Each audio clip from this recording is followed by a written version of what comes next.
మంత్రి వివేక్ కాన్వాయ్పై దాడి కేసులో బీఆర్ఎస్ నాయకుడు మాజీ ఎమ్మెల్యే బాల్క సుమన్ను పోలీసులు అరెస్ట్ చేశారు. సుమన్ను అరెస్టు చేసే సమయంలో కార్యకర్తలు అడ్డుకునే ప్రయత్నం చేయగా పోలీసులు వారిపై లాఠీచార్జ్ చేసి చెదరగొట్టారు.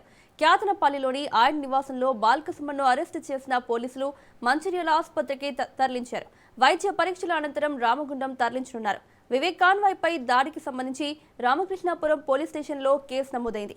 A1గా బాల్క సుమన్, A2గా మూలరాజిరెడ్డి పేర్లను పేర్కొన్నారు.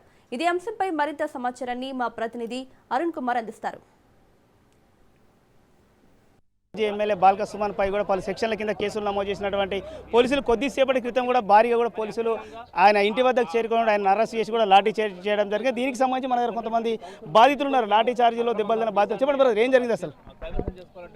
ఈరోజు మా మాజీ శాసనసభ్యులు బాల్క సుమన్ గారిని అరెస్ట్ చేస్తున్నారనే మాకు తెలవంగానే మేము చెన్నూరు ఎంపీపీ, నేను మాజీ ఎంపీపీ మంత్రిబాబు నా పేరు, మేము ఆయనకు మద్దతుగా ఇక్కడ రావడం జరిగింది. వీరు చేసేటువంటి దుశ్చర్యను అడ్డుకోవాలని మేము వచ్చినాం. వస్తే మా మీద దౌర్జన్యం చేసి నా యొక్క సొక్క దింపి నన్ను ఘోరంగా అవమానించి పోలీసులు మా మీద లాఠీచార్జ్ చేయడం జరిగింది. దీన్ని మేము అందరము టీఆర్ఎస్ తరఫున ఖండిస్తున్నాం. ఈ యొక్క వివేక్ వెంకటస్వామి వారి కుమారుడైనటువంటి ఎంపీ గారు చేసే దుశ్చర్యను మేము తీవ్రంగా ఖండిస్తున్నాం. వాళ్ళ రాజ్యాంగంలో ఈ 7 అయితే 14 మందిని కాకుండా 7 కౌన్సిలర్లు ఉంటే చైర్మన్ చేసే అధికారం వాళ్ళకు ఉంటుందా? వాళ్ళ రాజ్యాంగం ఇదేనా? రాజ్యాంగంలో మెజార్టీ ఉన్న వాళ్ళకు చైర్మన్ పదవి రావాలి. కానీ 14 మంది ఉన్న వదిలేసి 7 ఉన్నటువంటి వాళ్ళు మాకు చైర్మన్ కావాలని ఇంత రాద్ధాంతం చేసి మా మీద దొంగ కేసులు పెట్టి మా సుమన్ గారిని అరెస్ట్ చేసిండు. ఈ అరెస్టును మేము తీవ్రంగా ఖండిస్తున్నాం. తక్షణమే ఆయనను విడుదల చేయాలి.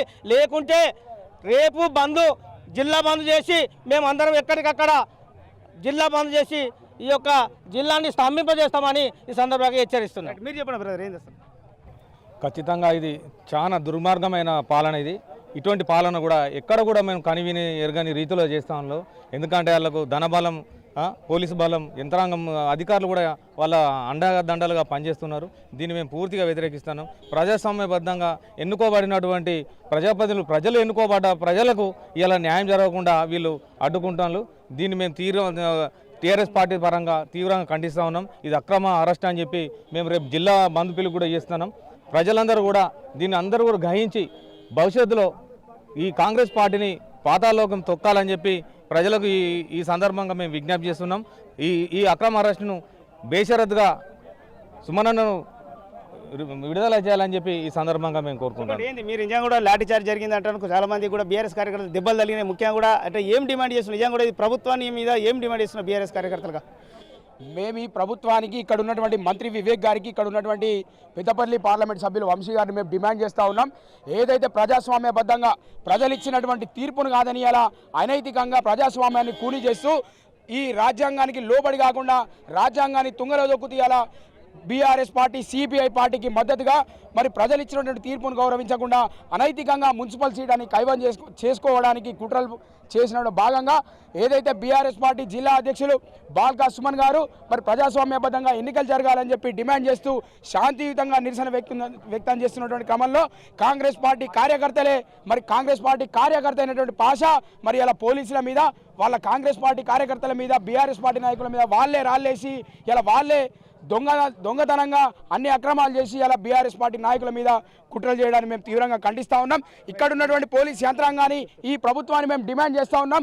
మీరు ఏదైతే అక్రమంగా పెట్టినటువంటి కేసులను ఉపసంహరించుకొని బీఆర్ఎస్ పార్టీ జిల్లా అధ్యక్షులు బాల్క సుమన్ గారిని వెంటనే విడుదల చేసి చెన్నూరు నియోజకవర్గ ప్రజలకు, జిల్లా వ్యాప్తంగా ఉన్నటువంటి ప్రజలకు క్షమాపణ చెప్పకపోతే ఈ జిల్లా మొత్తం కూడా అగ్నిగుండంగా మారుతుందని చెప్పి కూడా ఈ సందర్భంగా హెచ్చరిస్తూ ఉన్నాం.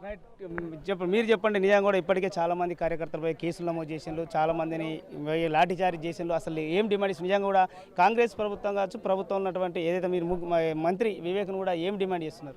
ఈ ప్రాంతంలో గత 30-40 ఏళ్ళగా ఈ ప్రాంత సంపద దోసుకుపోయి కంపెనీలు వివిధ రాష్ట్రాలలో పెట్టుకుంటూ ఈ ప్రాంత చెన్నూరు కాన్స్టిట్యున్సీ, పెద్దపల్లి పార్లమెంటు దాకున్న సంపద దోసుకుపోయారు. ఈ ప్రాంతం కోసం, ఈ ప్రాంత అభివృద్ధి కోసం కొట్లాడిన వాడు బాల్క సుమన్.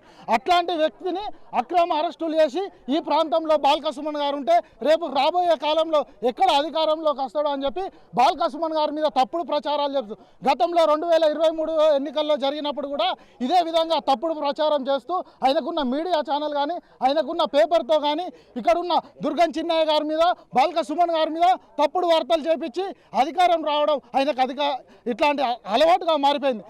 ఇదంతా ప్రజలు గమనిస్తున్నారు. దీన్ని రాబోయే కాలంలో ఈ గడ్డం కుటుంబానికి ఈ ప్రాంత ప్రజలు ఖచ్చితంగా బుద్ధి చెప్తారని చెప్తున్నాను. ప్రభుత్వమే బాధ్యత వహించాలంటూ కూడా వీళ్ళు డిమాండ్ చేస్తున్నటువంటి పరిస్థితి. కెమెరా పర్సన్ శ్రీనివాస్, అరుణ్ కుమార్, రాజనగర్, మంచిర్యాల జిల్లా.